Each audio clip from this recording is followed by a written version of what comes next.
What would you do if the last surviving member of an ancient, proud race knocked on your door? Not as a conqueror or destroyer, but as a wounded child with nowhere else to turn? In a galaxy where humans are dismissed as weak newcomers, where ancient civilizations look down on our primitive ways, sometimes it takes the smallest act of kindness to change everything. When every advanced species in the galaxy has protocols, procedures, and reasons why they cannot help, sometimes the answer comes from the most unexpected source. This is the story of Kalen, a young dragon who learned that true strength isn't measured in scales or fire, but in the willingness of one human to open his door when everyone else turned away. It's about Marcus Chen, a simple maintenance worker who discovered that sometimes the greatest adventures begin not with grand quests, but with a simple choice to help someone in need. In a universe where might makes right and the strong dominate the weak, prepare to witness why humanity's greatest weapon isn't our technology or our numbers, it's our refusal to abandon those who need us most. The emergency lights of Station Nexus 7 cast everything in red as the young dragon collapsed against the door. His golden scales, once brilliant and proud, were now dulled with pain and crusted with ice from the void. Each breath sent wisps of steam from his nostrils, but the fire that should have burned bright within him flickered weakly, like a candle in the wind. Kalen pressed his clawed hand against the metal door, leaving scratches in the surface as he tried to stay upright. This was the 47th door. 46 times he had knocked. 46 times he had been turned away. The Zentorians had been first. Their crystalline forms had regarded him with cold calculation through their atmospheric shields. Dragonkin are not permitted in Zentorian habitation zones, their translator had announced in mechanical tones. Potential fire hazard. Request denied. The Vorthan delegation had been more direct. Your species and ours have territorial agreements, the insectoid ambassador had clicked through his mandibles. We cannot harbor you without causing diplomatic incidents. Find your own kind. But that was the problem, wasn't it? There were no more of his own kind. Not anymore. The hegemony fleets had seen to that 3 cycles ago. They had called it a necessary action when they glassed the last dragon world. An unfortunate but required step for galactic stability, they had announced to the Galactic Council. The Dragonkin's aggressive territorial expansion posed a threat to peaceful civilizations. What they hadn't mentioned was how many of those dragons had been children. How many had been scholars, artists, healers? How many had never even breathed fire and anger? Kalen had survived only because he had been visiting the archive worlds, studying ancient mathematics under the tutelage of Master Vexhai. When the news came, when he learned that everything he had ever known was gone, he had tried to return home. But home was nothing but glass and radiation now. He knocked again, his strength failing. The door bore a simple placard in multiple languages. At the bottom, in the clean, efficient script that humans used, it read, M. Chen, Maintenance Supervisor, Environmental Systems. Human. Kalen had heard of them, of course. The newest species to join the galactic community, barely 2 centuries since first contact. Most of the older races considered them primitive, unremarkable. They had no telepathic abilities, no natural armor, no special adaptations that made them stand out among the thousands of species that made up galactic civilization. They were, by most accounts, perfectly ordinary. But ordinary was all Kalen had left to try. The door hissed open, and Kalen found himself looking up at a human male of average height and build. The man had dark hair streaked with early gray and kind eyes that widened in surprise at the sight of the wounded dragon. Jesus, the human breathed, and Kalen recognized it as one of their expressions of surprise rather than a formal greeting. Are you okay? The question was so simple, so direct, that Kalen almost laughed. When had anyone last asked if he was okay? The Zentorians had inquired about potential property damage. The Vorthans had calculated diplomatic risks. The Kethmori had run atmospheric analysis to determine if his presence would affect their respiratory systems. None of them had simply asked if he was okay. I am. Kalen's voice cracked, and he realized he hadn't spoken to anyone in days. I am wounded. I require sanctuary. Marcusjan stepped back, but not away. He moved to give Kalen room to enter, his eyes already cataloging the dragon's injuries with the practiced efficiency of someone used to emergency repairs. Come in, come on, Marcus said, gesturing toward his small quarters. You look like you're about to collapse. Kalen hesitated. This felt too easy, too simple. You do not know who I am. Does it matter right now? Marcus asked. You're hurt and you need help. That's enough for me. The words hit Kalen like a physical blow. No calculations, no risk assessments, no diplomatic protocols. Just help, offered freely to a stranger.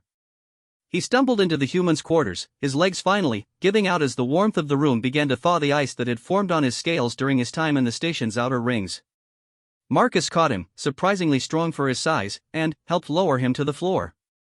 Easy there, big guy, Marcus said softly. Let's get a look at what we're dealing with. The human's quarters were small but efficient, clearly designed for someone who spent most of his time maintaining the station's systems rather than entertaining guests. Technical manuals lined one wall, and various tools and diagnostic equipment were neatly organized on a workbench.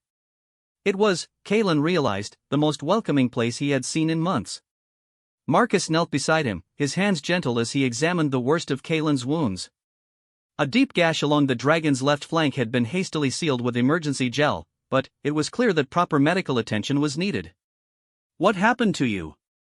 Marcus asked, not with the clinical detachment of the medical base Kalen had tried to access, but with genuine concern. My world, Kalen said quietly, is gone. Marcus's hands stilled for a moment, and, when he looked up, his eyes held a depth of understanding that surprised the young dragon. The hegemony? Marcus asked. Kalen nodded, unable to speak around the sudden tightness in his throat. I heard about that, Marcus said softly. I'm sorry. I'm so damn sorry. And, there it was again. Simple, direct, human. No talk of galactic stability or necessary sacrifices. Just sorrow for suffering, offered without condition. Why? Kalen found himself asking. Why do you help me when others would not? Marcus was quiet for a long moment, continuing his gentle examination of Kalen's injuries. Because you asked, he finally said. And, because someone should. It was such a human answer, Kalen thought. Other species would have given complex explanations involving moral philosophies, genetic imperatives, or cultural traditions. Humans just did what seemed right and worried about the philosophy later. Your people, Kalen said slowly, they are not as the others describe them. Marcus laughed, a sound without bitterness. Depends on who you ask, I guess. Most of the galactic community thinks we're soft. Too emotional, too quick to get involved in other people's problems. And, are you? Probably, Marcus admitted. But, I figure that's not necessarily a bad thing. He stood and moved to a wall panel, his fingers dancing over the controls with practiced ease. I'm calling for a medical team, he explained. Dr. Reyes is good people. She'll take care of you, no questions asked. Kalen felt a chill that had nothing to do with his injuries. The authorities won't be a problem, Marcus said firmly. Medical confidentiality is taken pretty seriously here. And even if it wasn't, I know how to keep my mouth shut. The door chimed, and Marcus opened it to admit a compact woman with graying hair and intelligent eyes. She carried a medical kit that looked more advanced than most of the equipment Kalen had seen in the major medical centers. Marcus, you said we had. Dr. Reyes stopped mid-sentence as she saw Kalen. Her eyes widened, but, unlike the others who had looked upon him with fear or calculation, her expression showed only professional concern. Dragonkin, she observed calmly. Male, juvenile by the scale pattern. Multiple lacerations, signs of hypothermic shock, and... She knelt beside Kalen, her scanner humming quietly. Severe emotional trauma. When did you last eat? I do not remember, Kalen admitted. Dr. Reyes nodded grimly. Malnutrition, then, on top of everything else. She looked up at Marcus. We're going to need the private medical bay. And, I'll need to synthesize some appropriate nutrients. Whatever you need, Doc, Marcus said without hesitation. As Dr. Reyes began her work, Kalen found himself studying the two humans. They moved with efficient coordination, Marcus anticipating the doctor's needs while she focused on her patient. There was no hierarchy of command, no formal protocols. They simply worked together toward a common goal. This may sting a little, Dr. Reyes warned before applying a dermal regenerator to the worst of his wounds. The device hummed to life, and Kalen felt the deep ache beginning to recede as his scales slowly began to heal. I do not understand, he said quietly. Your species has no formal treaties with mine. You gain nothing from helping me. You risk diplomatic complications, resource allocation issues, potential security concerns. Kid, Marcus said gently, settling into a chair nearby, you're overthinking this. In human culture, Dr. Reyes added while continuing her work, we have a saying. What would you do if it was your child? Kalen blinked in confusion. I am not your offspring. No, Marcus agreed, but you're somebody's child. And, right now, you need help. That's really all there is to it. The simplicity of it was staggering. Kalen had been raised in a society that valued honor, tradition, and complex codes of behavior that had been refined over millennia.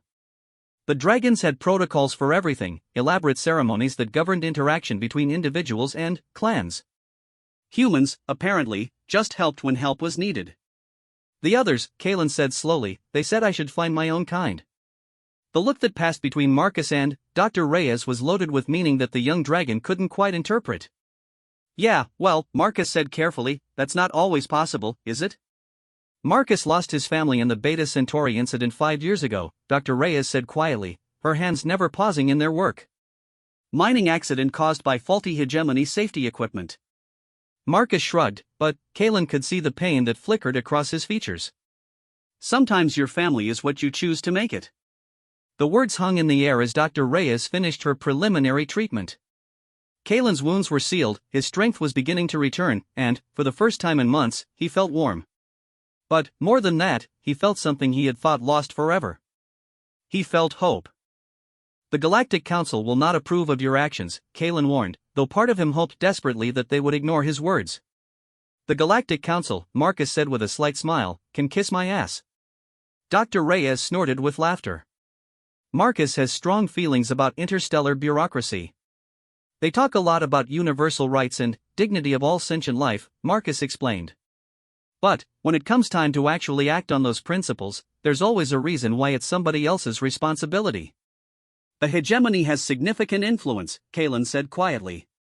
If they learn that you harbor me, then, we'll deal with that when it happens, Marcus said simply.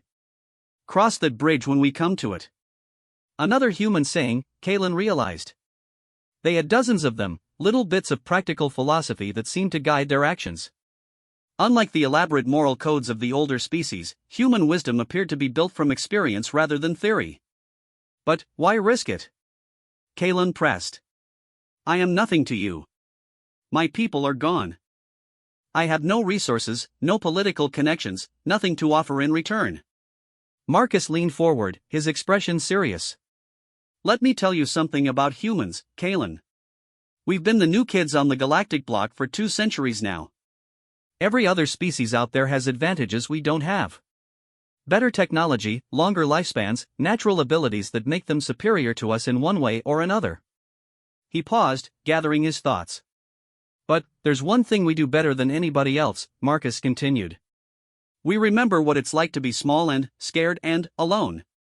And, when we see someone else in that position, we don't calculate the odds or run risk assessments. We just reach out. Dr. Reyes had finished her immediate treatment and was packing her equipment. You'll need rest, she told Kalen. And regular meals. I'll synthesize some appropriate nutrition supplements. She will return tomorrow to check on your progress, Marcus added. In the meantime, you're safe here. For how long? Kalen asked. Marcus considered the question seriously. As long as you need, he finally said. We'll figure out the rest as we go. As Dr. Reyes left and the quarters grew quiet, Kalen found himself alone with the human who had so casually upended everything he thought he knew about the galaxy. Marcus, he said carefully, your people, they are not what I expected. What did you expect? I was told that humans were weak. That they possessed no special abilities, no evolutionary advantages. That they were, at best, average among the galactic species. Marcus laughed softly. Well, they're not wrong about the no special abilities part.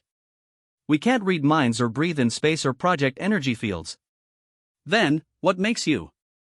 Kalen searched for the right words. What makes you willing to do what others will not? Marcus was quiet for a long time, staring out the small viewport at the stars beyond. Maybe it's because we know what it's like to be told we don't matter, he finally said. Maybe it's because we've been the underdogs for so long that we recognize the feeling in others. Or maybe we're just too stubborn to give up on people. He turned back to Kalen, and the young dragon saw something in the human's eyes that he had never seen in any of the advanced species he had encountered. Determination without arrogance. Strength without cruelty. Hope without naivety. Get some rest, Marcus said gently. Tomorrow, we'll start figuring out what comes next. As Kalen settled into the makeshift bed that Marcus had prepared, he thought about the 46 doors that had been closed to him. 46 representatives of advanced civilizations, each with their reasons why they could not help. And, then, there had been door 47, opened by a maintenance worker who asked no questions except whether he was okay. For the first time since the hegemony had destroyed his world, Kalen allowed himself to sleep without fear. 3 days had passed since Kalen had collapsed at Marcus Chen's door, and the young dragon was beginning to understand why the other galactic species found humans so puzzling. They broke rules constantly. Not maliciously, not for personal gain, but with a casual disregard for bureaucratic obstacles that bordered on the supernatural. When Dr. Reyes had needed specialized medical supplies for Kalen's unique physiology, she had somehow acquired them without filing a single requisition form. When Marcus needed to adjust the environmental controls in his quarters to accommodate a dragon's higher body temperature, he had simply done it, despite the fact that unauthorized modifications to station systems were technically a federal offense. How? Kalen had asked after watching Marcus reroute atmospheric controls with the same ease that most people made coffee. 20 years of keeping this bucket of bolts running, Marcus had replied with a shrug. You learn where all the bodies are buried. Now, as Kalen lay on the specially adapted bedding that Marcus had somehow procured, he found himself listening to the sounds of the human going about his daily routine. Marcus hummed while he worked, an unconscious habit that seemed to puzzle the other station residents as much as it soothed Kalen. The door chimed, and Marcus opened it to admit Dr. Reyes for her daily checkup. She had become a regular visitor, though Kalen suspected her concern went beyond mere medical necessity. How's our patient today? She asked, setting down her medical kit with practiced efficiency. Stronger, Kalen reported truthfully. His wounds were healing well under her care, and the regular meals Marcus provided had done much to restore his depleted energy. But I fear I am becoming a burden. Nonsense, Dr. Reyes said briskly, running her scanner over his healing injuries. You're barely eating enough to sustain a creature half your size. Nevertheless, Kalen persisted, I cannot remain here indefinitely. Eventually, someone will ask questions. Marcus and Dr. Reyes exchanged a look that the dragon was beginning to recognize. It was the same expression they wore whenever they were about to do something that would technically be illegal. About that, Marcus said carefully. We might have a solution. Dr. Reyes activated a privacy shield around the quarters, the soft hum indicating that their conversation would be protected from any surveillance systems. The station needs a new environmental technician, she explained. Someone to work the night shift, handle the atmospheric processing systems in the outer rings. Kalen blinked in confusion. I have no experience with such systems. You're a mathematician, Marcus pointed out. You studied under Master Vexhai at the Archive Worlds. Environmental systems are just applied mathematics with better ventilation. But, I am not human, Kalen protested. Surely there are regulations. There are, Dr. Reyes agreed. But, there are also exceptions for individuals with unique qualifications and refugee status. Refugee status requires formal application to the Galactic Council, Kalen said slowly. Which requires documentation of persecution, evidence of destroyed homeworld, verification of already taken care of, Marcus interrupted. Kalen stared at him. How? Marcus smiled, and, for the first time, Kalen glimpsed the steel beneath the human's gentle exterior. I told you, I know where all the bodies are buried. Including the ones that certain council members would prefer stay buried. Dr. Reyes snorted. Marcus has blackmail material on half the station administrators. Nothing malicious, she added quickly, seeing Kalen's expression. Just a comprehensive knowledge of who's been bending which rules. The advantage of being the maintenance supervisor, Marcus explained, is that people tend to ignore you. They have private conversations right in front of you, leave confidential documents lying around while you're fixing their replicators, forget that you have access to their personal files when you're upgrading their systems. Kalen felt a chill run down his spine. You are saying that humans engage in espionage? No, Marcus said seriously. I'm saying that humans pay attention. And, sometimes that attention comes in handy when you need to help someone. The implications were staggering. Kalen had assumed that humans succeeded in galactic society through their adaptability and willingness to work harder than other species. The idea that they might also possess a talent for intelligence gathering had never occurred to him. How many of your kind engage in such observation? He asked carefully. All of us, Dr. Reyes said matter-of-factly. Not intentionally, usually. It's just how we're wired. We notice things. Patterns, inconsistencies, when people are lying or in pain or trying to hide something. Evolution, Marcus added. For most of human history, survival depended on reading other people accurately. Understanding their motivations, predicting their behavior, knowing when they were threats or allies. Kalen considered this. Dragons had evolved as apex predators, their survival strategy built around individual strength and territorial dominance. Humans, apparently, had evolved as social creatures whose survival depended on understanding the complex web of relationships around them. No wonder they excelled at navigating galactic politics. So, Dr. Reyes said, bringing the conversation back to practical matters, are you interested in learning about environmental systems? The next few hours were a revelation. Marcus led Kalen through the station's atmospheric processing center, explaining the complex interplay of systems that kept thousands of beings alive in the void of space. The mathematics involved were intricate but logical, following patterns that reminded Kalen of the theoretical frameworks he had studied with Master Vexhai. But it was the way Marcus approached the work that truly impressed him. Every system had backups, every backup had alternatives, and every alternative had manual overrides that Marcus had personally installed. Redundancy is life, Marcus explained as he showed Kalen how to manually adjust oxygen levels for a section housing methane-breathing Kefmori. The automated systems are good, but they can't account for every variable. Sometimes you need a sentient mind to make the call. And if you make the wrong call? Then, people die, Marcus said simply. Which is why you always err on the side of caution, always have a backup plan, and never, ever assume the system knows better than you do. As they worked, other station personnel came and went. Kalen noticed that they all treated Marcus with a respect that bordered on deference, despite his relatively low rank in the station hierarchy. When a Zentorian engineer couldn't solve a pressure differential in the crystalline habitat modules, he came to Marcus. When a Vorthan maintenance crew needed to access restricted areas, they asked Marcus for the codes. They fear you, Kalen observed as they completed their rounds. No, Marcus corrected. They trust me. There's a difference. Explain. Marcus paused in his work, considering how to phrase his answer. Most species see their work as just that work, he said finally. They do their jobs, follow protocols, collect their pay. But, for humans, especially humans who end up in positions like mine, the work becomes personal. He gestured around them at the thrumming machinery that kept the station alive. Every being on this station depends on these systems working properly. That's not just a professional responsibility, it's a sacred trust. When someone comes to me with a problem, they're not just asking for technical assistance.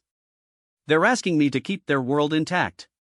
Kalen found himself thinking about his own world, about the dragons who had died not from war but from the simple failure of those who should have protected them to take their responsibilities seriously. The hegemony had calculated risks and acceptable losses. They had treated the dragon worlds as numbers in an equation rather than homes filled with living beings. Your people, he said slowly, you do not see others as numbers. Numbers are useful for calculations, Marcus agreed. But they're terrible for understanding what actually matters. That evening, as Kalen practiced adjusting atmospheric controls under Marcus's patient guidance, Dr. Reyes returned with a datapad. Your employment paperwork has been approved, she announced with satisfaction. Official start date is tomorrow night. Kalen stared at the authorization codes, still struggling to believe that it had been so simple. I do not understand how you accomplished this so quickly. Actually, Dr. Reyes said with a smile, that was mostly your doing. What do you mean? Marcus pulled up a holographic display showing the station's recent operational efficiency reports. Atmospheric processing efficiency has improved by 12% since you've been helping me, he explained. Redundancy protocols are running smoother, and I've been able to identify 3 potential failure points that could have caused major problems. You see patterns differently than I do, Marcus continued. Where I see individual systems that need to be maintained, you see the mathematical relationships between all the components. That kind of insight is valuable. Dr. Reyes nodded. Station Command may not care about individual refugees, but they care very much about operational efficiency. When Marcus submitted his report showing improved performance with additional skilled personnel, approval was immediate. Kalen felt something stir in his chest, an emotion he hadn't experienced in months. Purpose. The simple satisfaction of being useful, of contributing something meaningful to the world around him. There is one concern, he said carefully. If the hegemony discovers that I am here. They won't, Dr. Reyes said with confidence that seemed unwarranted. How can you be certain? Marcus and Dr. Reyes exchanged another of their loaded looks. Because, Marcus said slowly, they're not looking for you. Kalen felt the temperature in the room seemed to drop several degrees. What do you mean? Dr. Reyes activated her datapad, displaying official hegemony records. According to their files, all Dragonkin perished in the cleansing of their worlds, she said quietly. They're not searching for survivors because they believe there are no survivors to find. The implications hit Kalen like a physical blow. He was not just hidden, he was invisible. As far as the galaxy's official records were concerned, he didn't exist. How? He whispered. Archive worlds keep their own records, Marcus explained. Student visa applications, academic transcripts, housing assignments. When the hegemony compiled their target lists, they used planetary census data. Anyone studying off-world at the time of the attacks simply wasn't counted. How many? Kalen asked, though he wasn't sure he wanted to know the answer. Unknown, Dr. Reyes admitted. But, the archive worlds process thousands of exchange students every year. If even a small percentage were Dragonkin. Marcus placed a gentle hand on Kalen's shoulder. You're not alone, he said simply. And, now that we know survivors exist, we can start looking for them. We? Did you think we were going to stop with just you? Dr. Reyes asked with a smile. Marcus has already started pulling student records from the archive worlds. I've been discreetly reaching out to medical contacts on other stations.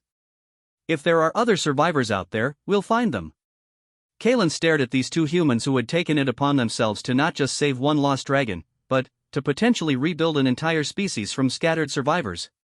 This could take years, he protested.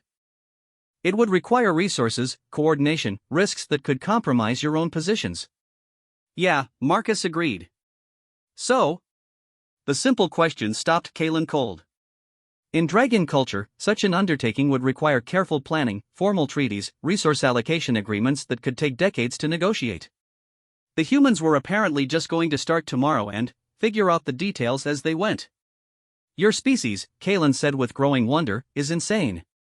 That's what everyone keeps telling us, Dr. Reyes agreed cheerfully. But it seems to work out okay most of the time. As the shift change alarm sounded and the station's lighting dimmed to simulate night, Kalen prepared for his first shift as an official member of the crew. Marcus had given him a work tablet loaded with technical manuals and system specifications, while Dr. Reyes had provided a communication device that would let him reach either of them instantly if problems arose. Remember, Marcus said as he prepared to leave Kalen to his first solo shift, trust your instincts. The mathematics will tell you what should happen, but your judgment will tell you what actually needs to happen. And, if I make an error? Then, you'll learn from it, Marcus said simply. Same as the rest of us. As Kalen settled into the control center for the night shift, monitoring the complex dance of atmospheric processors and life support systems, he found himself thinking about the journey that had brought him here. 46 doors had been closed to him, each representing the calculated caution of advanced civilizations that had learned to prioritize stability over compassion. But, door 47 had opened to reveal something the galaxy had forgotten, that sometimes the greatest strength was not in being right, but in being willing to try. Not in having all the answers, but in caring enough to look for them. His scanner chimed with an alert from the Kethmori habitat modules. Pressure differential in the methane processors, exactly the kind of problem Marcus had taught him to handle. Kalen's claws danced over the controls, adjusting flow rates and backup system activation with the mathematical precision his people were known for. The alert cleared. The system stabilized. Thousands of beings continued to breathe safely in their sleep. For the first time since his world had burned, Kalen smiled. 2 weeks into his new position, Kalen discovered that working the night shift at Station Nexus 7 was like being the guardian of a sleeping city. During the day hours, the station hummed with activity, diplomatic meetings, trade negotiations, the constant flow of traffic between the various sectors. But, at night, when most species retired to their rest cycles, the true character of the place revealed itself. It was during one of these quiet hours that Kalen first encountered the others. He was performing routine maintenance on the atmospheric scrubbers in Section C when his enhanced hearing picked up something that made his scales tingle with recognition. A low, melodic sound that was almost musical, the traditional morning song of the Thylaxi people. Kalen had heard it only once before, performed at a memorial service on the Archive Worlds for a scholar who had died in an accident. The Thylaxi were an ancient species known for their wisdom and their dedication to preserving knowledge across the galaxy. They were also, according to official records, extinct. The hegemony had glassed their worlds 8 years ago.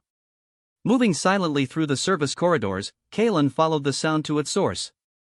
Through a maintenance access panel, he could see into what appeared to be an unused storage bay. But the space had been converted into something else entirely, a small sanctuary where several beings sat in a circle, their voices joining in the ancient song. None of them were Thylaxi. There was a Kethmori whose chitinous shell bore the ritual scars of their people's coming-of-age ceremonies. A pair of Zentorians whose crystalline forms shimmered with colors Kalen had never seen before. And, at the center of the group, conducting the song with delicate hand gestures, was a human woman Kalen recognized as Dr. Sarah Martinez from the Xenobiology department. As the song ended, Dr. Martinez spoke in the flowing tones of formal Thylaxi. "We remember those who cannot be here to sing for themselves. We carry their voices forward into tomorrow. We carry their voices forward into tomorrow," the others responded in unison, each speaking in their own language but somehow creating harmony together. Kalen found himself opening the access panel before he had consciously decided to do so. The group turned toward him as he emerged into their sanctuary, but there was no alarm in their faces. Only a quiet recognition, as if they had been waiting for him. "You are Kalen," Dr. Martinez said softly, still speaking Thylaxi. "Marcus told me about you." "You speak the old tongue," Kalen replied, unconsciously slipping into the same language. It had been so long since he had heard it properly pronounced. "Dr. Thysera was my mentor," she explained. "Before the cleansing, she was the galaxy's leading expert on comparative mythology. She taught me that languages are more than communication, they are the soul songs of entire peoples." The Kethmori beside her clicked softly in their own dialect. Dr. Martinez nodded and switched to standard. "Zekthar says you carry the scent of deep grief, but also new hope. They would like to know if you understand why we gather here." Kalen looked around the sanctuary, taking in the small altars dedicated to different species, the holographic displays showing star systems that no longer existed, the carefully preserved artifacts from worlds that had been turned to glass. "You remember the forgotten," he said quietly. "We remember the silenced," corrected one of the Zentorians, their crystalline voice ringing like wind chimes. "The hegemony calls their actions necessary interventions. The Galactic Council speaks of regrettable losses. But someone must speak the names of those who died." Dr. Martinez gestured for Kalen to join their circle. As he settled onto the floor, she explained what he had stumbled upon. 5 years ago, I started researching the populations displaced by hegemony interventions. What I found was a pattern of systematic genocide disguised as galactic stability operations. But I also found something else: survivors. She activated a holographic display that showed a complex network stretching across multiple star systems. Small groups, scattered across the galaxy. Refugees who had been off-world when their homes were destroyed. Students studying abroad. Diplomatic personnel who were suddenly people without countries. All of them invisible to official records, all of them assumed dead. "How many?"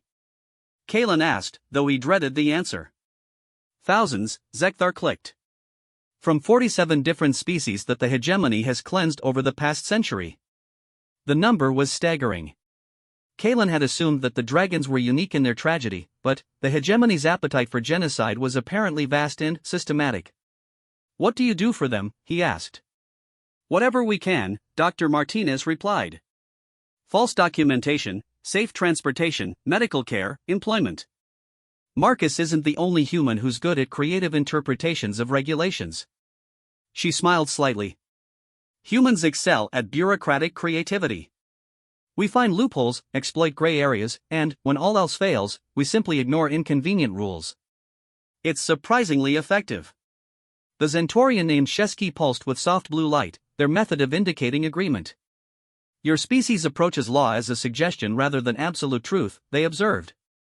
This flexibility allows for moral action when legal action is impossible. But, it's not just humans, Dr. Martinez continued.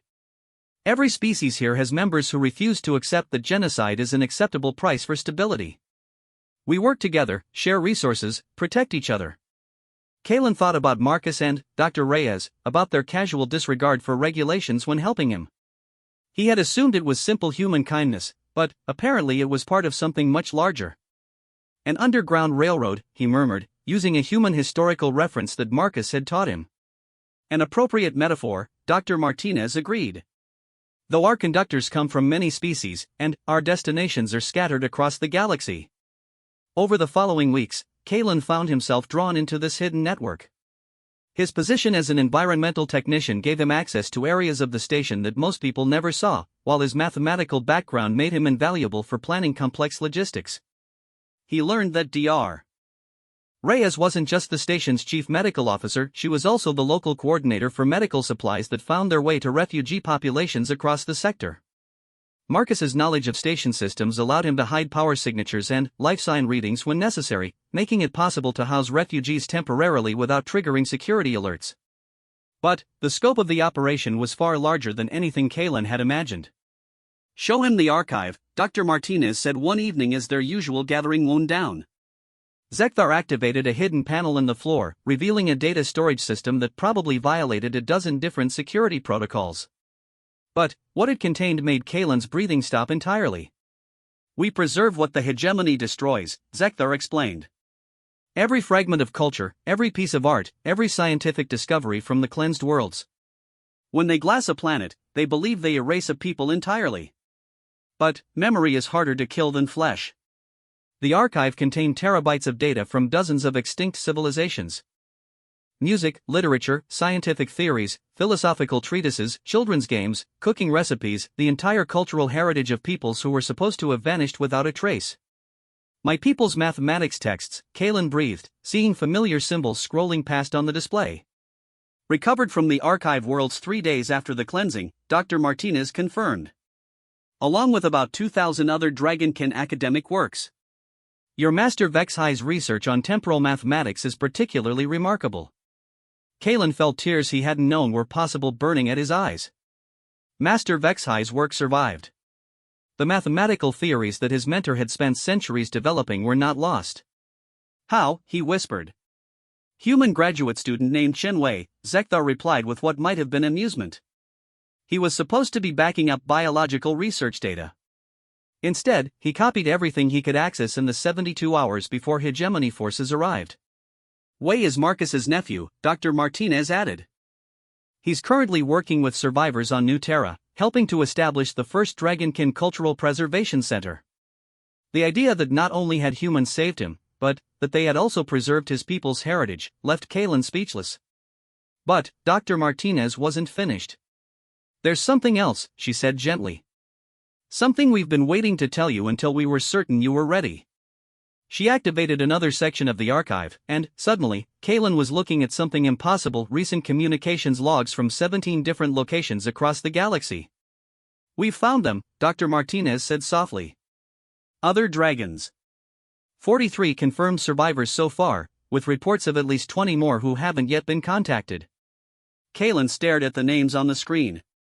Some he recognized, fellow students from the archive worlds. Others were strangers, dragons he had never met but who shared his heritage, his loss, his impossible survival.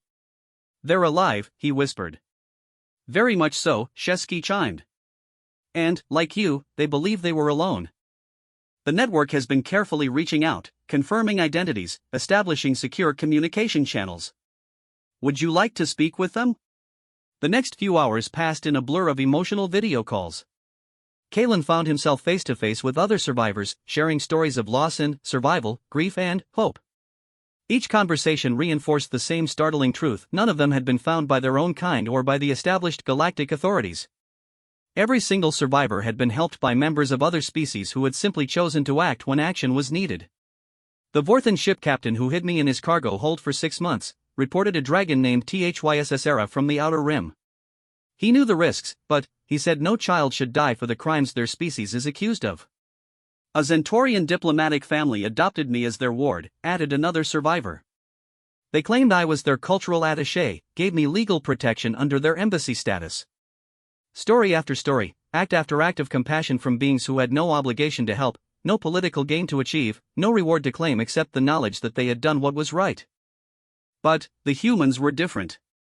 Where other species had acted as individuals making personal moral choices, humans appeared to have organized systematic resistance to the hegemony's genocide campaigns. Your people, Kalen said to Dr. Martinez as the communications session ended, they did not simply help individual refugees.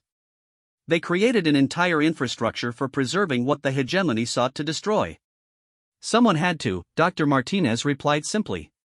The Galactic Council talks about preserving cultural diversity while standing by as entire civilizations are erased. The academic institutions publish papers about the tragic loss of knowledge while doing nothing to prevent it. She gestured around their hidden sanctuary. Humans have a saying: if you're not part of the solution, you're part of the problem. We decided to be part of the solution. But why? Kalen pressed. Your species gains nothing from this. You risk retaliation from the hegemony, economic sanctions, diplomatic isolation. Because, Marcus said from the doorway where he had been quietly listening, someone needs to remember what the galaxy was supposed to be about. He entered the sanctuary and settled beside Kalen. The Galactic Council was founded on principles of mutual respect, cultural preservation, and the protection of all sentient life. Over the centuries, those principles have been slowly eroded by politics, economics, and the pursuit of stability at any cost. Humans joined galactic society believing in those original principles, Dr. Martinez added. When we discovered that they had become meaningless, we had a choice. We could accept the new reality and focus on our own advancement, or we could try to preserve what was worth saving. Zekthar clicked thoughtfully.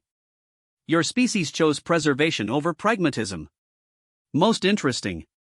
We chose to be what we thought the galaxy should be, Marcus corrected. Rather than accepting what it had become. As Kalen made his way back to his quarters that night, his mind was reeling with everything he had learned. The network of survivors was far larger than he had imagined, the scope of the preservation efforts was breathtaking, and the role that humans played in organizing resistance to systematic genocide was both inspiring and troubling. Troubling because it raised questions about why it had taken a species barely 2 centuries old to organize effective opposition to atrocities that had been occurring for decades. Where were the ancient wisdom species?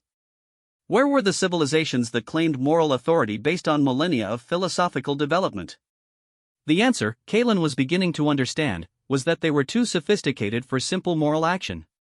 They could debate the ethics of intervention for centuries while people died. They could construct elaborate philosophical frameworks to justify inaction while civilizations burned.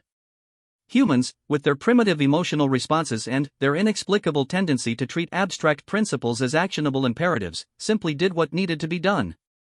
No wonder the other species found them so unpredictable. As he settled into his bed, Kalen received a priority message on his work tablet. Emergency atmospheric malfunction in the diplomatic quarters, the same section where the hegemony delegation was currently housed for trade negotiations. For a moment, he considered the implications. A system failure in the hegemony quarters could be seen as sabotage. His involvement in repairs could raise questions about his background, potentially compromising not just himself but the entire network. Then, he thought about Marcus's words: sometimes you need a sentient mind to make the call. The mathematics of morality, Kalen realized, were really quite simple. He grabbed his tools and headed for the diplomatic section. The hegemony quarters were a study in calculated intimidation. Everything was sharp angles and cold surfaces, designed to remind visitors that the most powerful military force in the galaxy valued efficiency over comfort. As Kalen worked to repair the malfunctioning atmospheric processors, he could hear the hegemony delegation in the adjacent conference room, their voices carrying through the thin walls. 17 more systems showing signs of instability, Admiral Cross was saying, his mechanical voice translator rendering his speech in flat, emotionless tones. The Council continues to ignore the root causes of these disruptions. Perhaps because the Council understands that genocide is not a solution to political problems, replied another voice that Kalen recognized as Ambassador Tila, the Vorthan representative to the Galactic Council. Cross laughed, a sound like grinding metal. Genocide. Such an emotional word. We prefer population adjustment. When a species proves incompatible with galactic stability, action must be taken. Kalen's claws tightened on his tools, but he forced himself to continue working. The atmospheric processors were more damaged than the initial scan had indicated. Someone had been deliberately tampering with the systems, creating cascading failures that would take hours to repair properly. The Dragonkin were scholars and mathematicians, Ambassador Tila continued, her voice tight with controlled anger. They posed no military threat to anyone. They controlled 6 systems with strategic resource deposits, Admiral Cross replied matter-of-factly. Their refusal to accept hegemony protectorate status made them a liability to sector security. The cleansing was regrettable but necessary. Kalen felt his inner fire flicker dangerously, but forced it down. Getting emotional would not help anyone, and revealing himself would compromise the entire network. He focused on the mathematics of the repair, letting the logical flow of calculations calm his rage. Besides, Admiral Cross continued, their elimination was total. Dragonkin as a species no longer exist. The problem solved itself quite efficiently. Total elimination, Ambassador Tila repeated slowly. You're certain of this? Of course. We were quite thorough. As Kalen worked, he became aware that the conversation had shifted to other topics: recent shipping disruptions, reports of unauthorized refugee movements, concerns about cultural preservation extremists operating throughout the sector. The hegemony was clearly aware that their genocide campaigns had inspired organized resistance, but they seemed to view it as a minor inconvenience rather than a serious threat. That casual dismissal of the lives they had destroyed and the opposition they had created told Kalen everything he needed to know about how the hegemony viewed other species.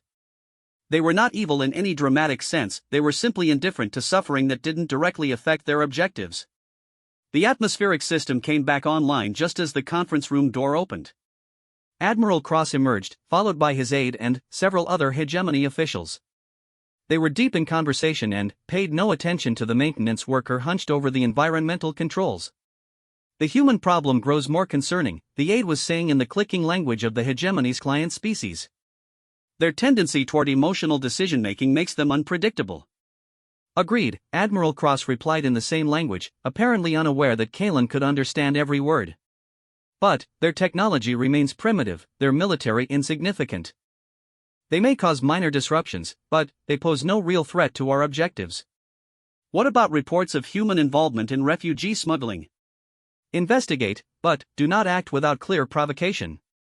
The humans' diplomatic status provides them with certain protections, and their emotional nature makes them prone to irrational escalation if threatened directly. As the group moved away, Kalen found himself alone with a terrible understanding. The hegemony knew about human resistance activities, but they considered humanity too weak to worry about.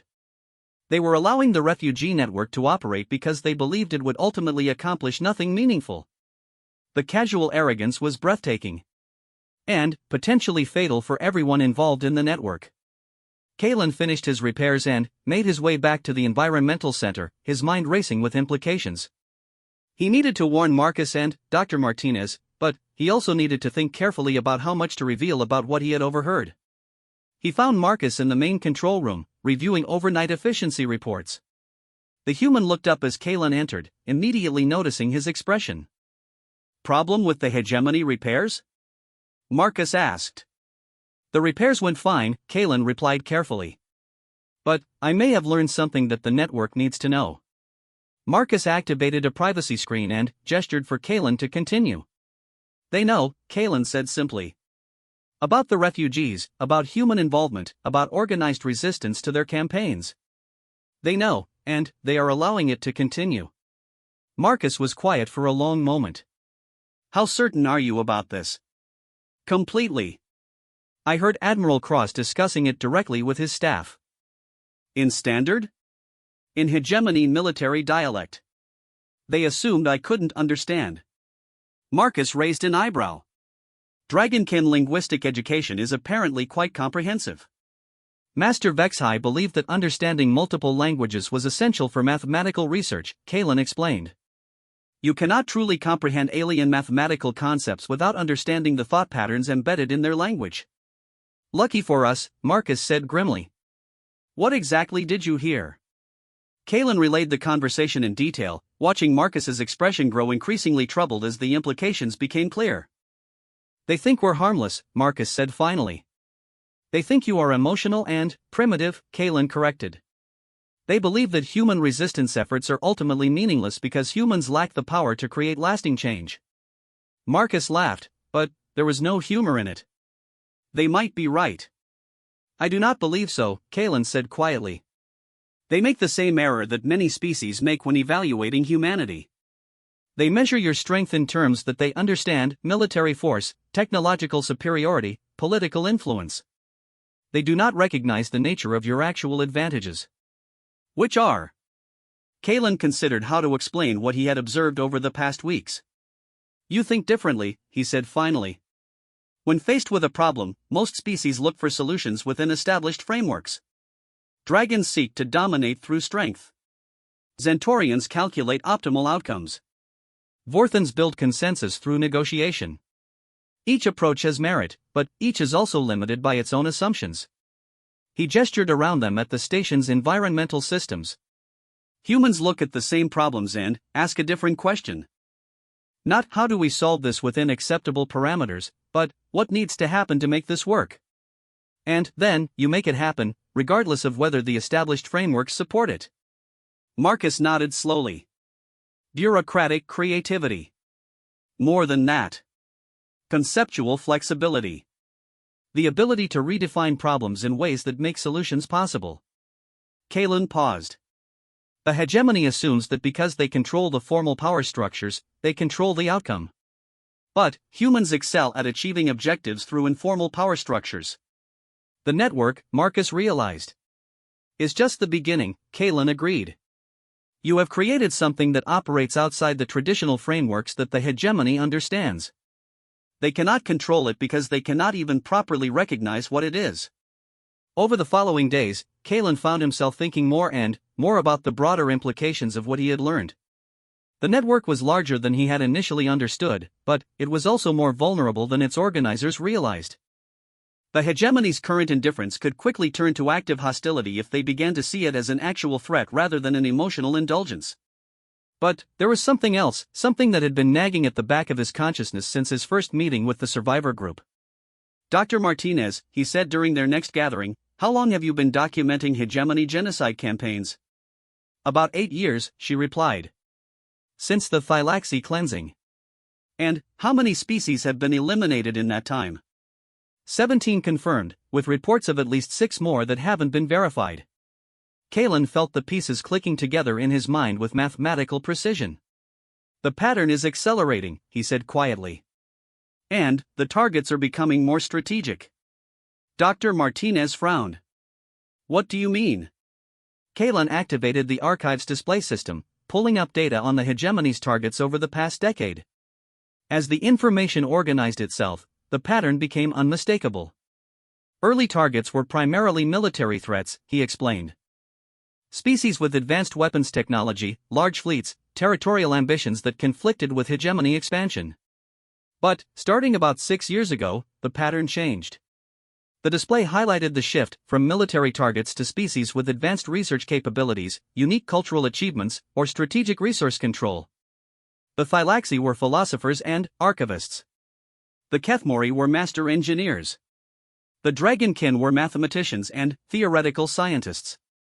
All of us had knowledge that others valued, but none of us had significant military capabilities. They're not just maintaining political stability, Zekthar clicked with growing alarm. They are eliminating competition.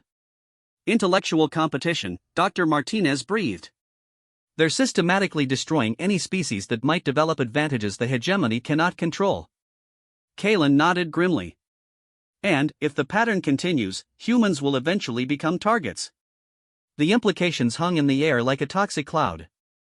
Humanity's very advantages, their adaptability, their creativity, their ability to inspire cooperation across species lines, would inevitably be seen as threats to hegemony dominance. How long do we have? Marcus asked. Kalen ran calculations in his head, factoring in the hegemony's expansion patterns, resource requirements, and the accelerating pace of their elimination campaigns. Perhaps 50 years, he said finally. Maybe less, if humanity continues to develop new technologies or expands their influence significantly. 50 years, Dr. Martinez repeated. Enough time for maybe one generation to grow up in relative safety. Unless something changes, Kalen said quietly. Marcus looked around their small sanctuary, at the preserved artifacts of dead civilizations, at the faces of the survivors who represented the last remnants of their peoples. What would it take, he asked. To change the pattern. To stop the accelerating eliminations. The hegemony would need to face consequences for their actions, Kalen replied. Real consequences, not diplomatic protests or economic sanctions that they can easily absorb. They would need to discover that genocide is more expensive than coexistence.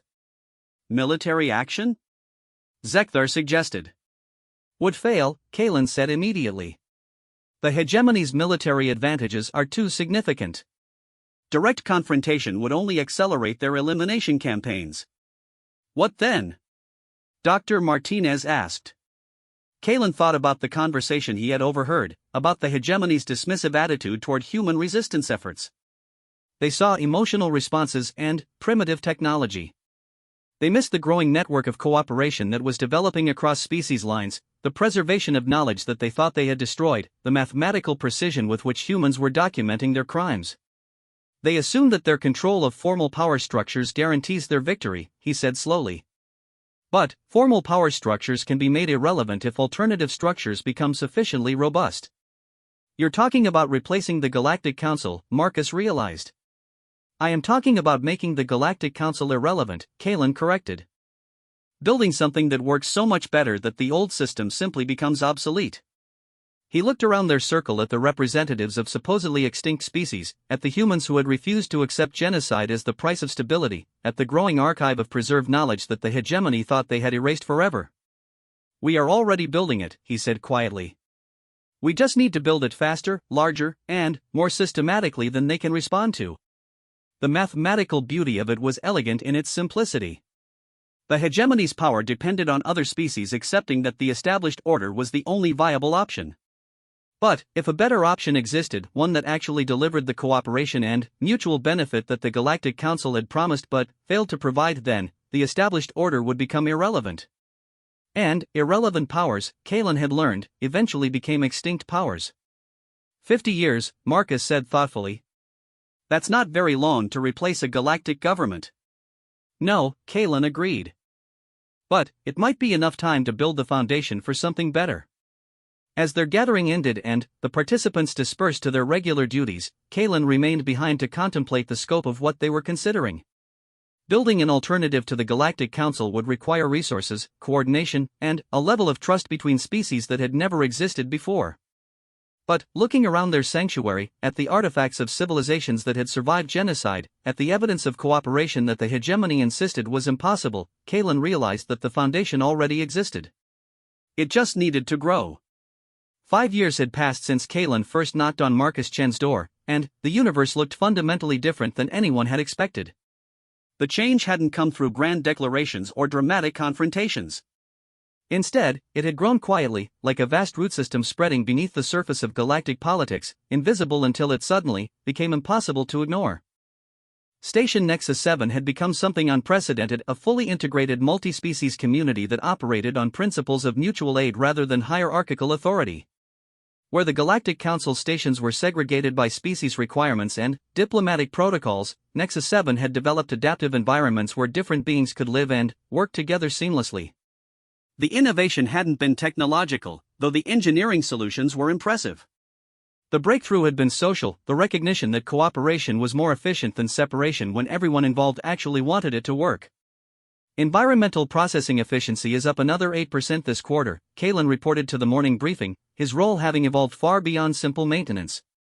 The integrated atmospheric systems are responding better than projected to the mixed species workflow protocols. Captain Sarah Lopez, who had replaced the previous station commander 2 years ago, nodded with satisfaction. Outstanding work. What about the cultural exchange programs? Dr. Martinez activated a holographic display showing participation rates that would have been impossible under the old system. 700 active participants this month across 43 species. The Zentorian poetry workshops are particularly popular, and the human cooking classes have a 6-month waiting list. The Vorthan meditation circles have helped reduce stress-related incidents by 30%, Dr. Reyes added. And the Dragonkin mathematics seminars are producing research breakthroughs that are attracting attention from the archive worlds. Marcus, now holding the title of Community Integration Coordinator, smiled at Kalen. Remember when you thought you were just learning to fix air recyclers? The transformation hadn't been limited to one station.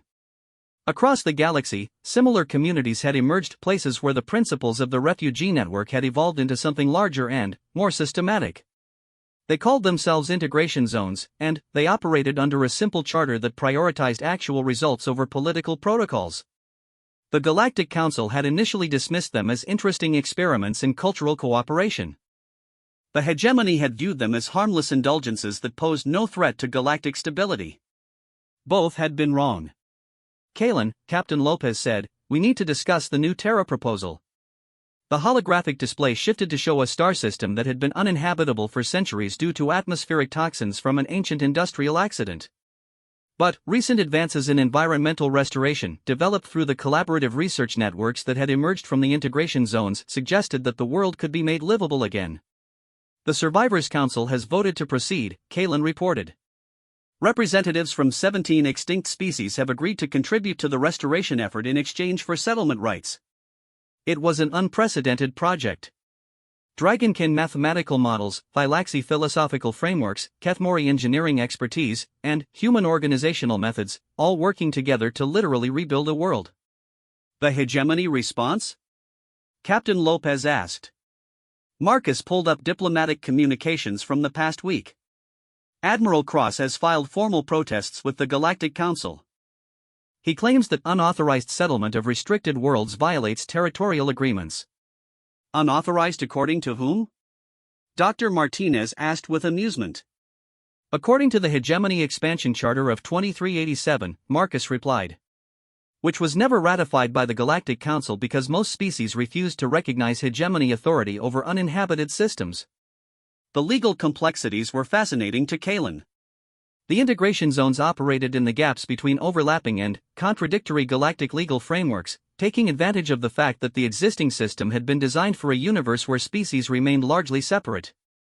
But, when beings from multiple species worked together as equals, many of the fundamental assumptions of galactic law simply didn't apply.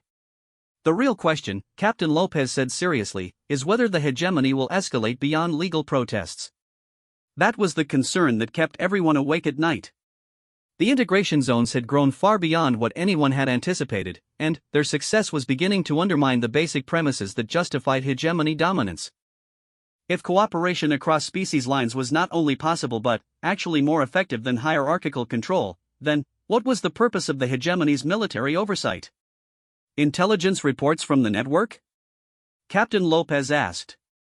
Zekthar materialized a privacy field around their conference table, their Kethmori paranoia serving them well in their new role as information coordinator. Hegemony fleet movements suggest preparation for major operations, they clicked quietly. But the targets remain unclear. Admiral Cross has been recalled to Hegemony Command for classified briefings. Timeline? Marcus asked. Unknown, but the pattern suggests action within the next 6 months. Kalen felt the familiar chill of impending threat, but this time it was different. 5 years ago, he had been alone, powerless, dependent on the kindness of strangers. Now he was part of something larger, something that the hegemony might destroy but could never truly eliminate. We need to accelerate the integration protocols, he said quietly. If the hegemony moves against one zone, all zones need to be able to respond independently. Agreed, Captain Lopez said. How long until the network can operate without centralized coordination? The question had been the focus of intensive planning for the past year. The integration zones had grown organically, but their success made them vulnerable to coordinated attack. The solution was elegant in its mathematical simplicity, distributed systems that could function independently while maintaining cooperative connections. 3 months, Dr. Martinez reported. The cultural archives are already fully distributed. The technical databases are at 80% replication. The most critical bottleneck is transportation infrastructure. Human engineering teams are working on that, Marcus added. Modular ship designs that can be manufactured locally, navigation systems that don't depend on Galactic Council beacons, communication protocols that route around hegemony monitoring. It was, Kalen realized, exactly what he had predicted 5 years ago, an alternative infrastructure that made the existing power structures irrelevant. But, the scale of what they had accomplished still amazed him. Captain, he said carefully, has anyone calculated the economic impact of our success? Captain Lopez smiled grimly. Dr. Vashai ran the numbers last month. If current growth trends continue, integration zone trade will exceed traditional Galactic Council commerce within 10 years. The implications were staggering. Economic irrelevance would be far more threatening to the hegemony than military opposition. Money, after all, funded fleets. They will move soon, Kalen concluded. Before we become too large to eliminate easily. Perhaps, Marcus agreed. But, they're facing a problem they've never encountered before. Every previous target has been a single species with centralized leadership that could be eliminated through focused violence. We're distributed across hundreds of locations, organized by principles rather than hierarchy, and integrated across species lines. You cannot glass an idea, Sekthar clicked with what might have been amusement. The next few hours were spent reviewing contingency plans that had been years in the making. Evacuation protocols, resource distribution matrices, communication backup systems, and coordination frameworks that could function even if major nodes were eliminated. But, as Kalen made his way back to his quarters that evening, he found himself thinking not about the threats they faced but about the extraordinary thing they had accomplished. The integration zones were no longer an experiment or a refuge network. They had become something unprecedented in galactic history, a civilization built on the premise that different species were stronger together than apart. His personal quarters now reflected this new reality. Dragonkin mathematical texts shared shelf space with human philosophy and Kethmori engineering manuals. The walls displayed art from a dozen different species, while his workstation could interface with technical systems designed by civilizations across the galaxy. But, the most remarkable change was in himself. 5 years ago, he had been the last dragon, carrying the weight of an extinct species. Now he was part of something larger than any single species, a community that preserved the best of all their traditions while creating something entirely new. His door chimed, and Marcus entered carrying 2 cups of the tea blend that had become their evening ritual. Nervous about tomorrow's council session? Marcus asked, settling into his familiar chair. Tomorrow, Captain Lopez would address the Galactic Council directly, presenting the integration zone model as a formal alternative to current galactic governance. It was a bold step that would force both the Council and the hegemony to respond publicly to their success. Not nervous, Kalen said thoughtfully. Curious. About whether they will have the wisdom to evolve or the stubbornness to fight. Marcus sipped his tea contemplatively. What do your mathematical models suggest? Kalen had been running probability calculations for weeks, factoring in everything from historical precedent to current economic pressures to the psychological profiles of key decision-makers. 67% probability that the hegemony will attempt military action within 4 months, he said quietly. 43% probability that such action will succeed in significantly disrupting the integration zones. 12% probability that military action will actually eliminate the integration movement entirely. And, the Council? 89% probability that they will attempt to co-opt the integration model rather than oppose it directly. They will propose reforms, committees, regulatory frameworks designed to control and limit integration while appearing to support it. Marcus nodded thoughtfully. Bureaucratic antibodies. An appropriate metaphor. The Council cannot allow us to succeed independently because it would prove their irrelevance. But, they also cannot openly oppose us because our success demonstrates that their supposed goals are actually achievable. They sat in comfortable silence for a while, watching the stars wheel past the viewport. Somewhere out there, hundreds of integration zones were conducting the same conversations, making the same preparations, facing the same uncertain future. But, also somewhere out there, beings who had been scattered and lost were finding new homes, new purposes, new reasons to hope. Children who should have grown up as the last of their kind were instead learning to navigate a universe where diversity was celebrated rather than merely tolerated. Kalen, Marcus said quietly, do you ever think about what would have happened if you had knocked on door 48 instead of 47? It was a question that had occurred to Kalen many times over the years. Door 48 belonged to the Zentorian diplomatic attaché, he said. A competent individual who followed protocols precisely and never violated regulations. So I would have been processed through proper refugee channels, assigned to a relocation facility, and eventually resettled somewhere safe and anonymous. I would have survived, but I would have remained alone. Marcus nodded. And the network? Kalen considered the complex chain of events that had led from that first moment of simple human kindness to the transformation of galactic civilization. Would not have existed, he admitted. Or would have developed differently, more slowly, with different priorities and methods. Because humans are emotional and primitive, Marcus said with gentle mockery of the hegemony's assessment. Because humans ask different questions, Kalen corrected. When you saw a wounded stranger at your door, you did not ask whether helping me was legal, profitable, or politically wise. You asked whether it was right. And that made all the difference? Kalen thought about the integration zones, about the thousands of beings who had found new homes and purposes, about the children growing up in communities where their diversity was their strength rather than their vulnerability. That, he said quietly, made everything possible. The next morning brought news that would reshape the galaxy once again. The Galactic Council had voted to establish a committee for integration studies, with Admiral Cross appointed as security advisor. It was exactly the bureaucratic response that Kalen's models had predicted. But there was other news as well. 3 more star systems had voted to adopt integration zone governance models. The Archive Worlds HA.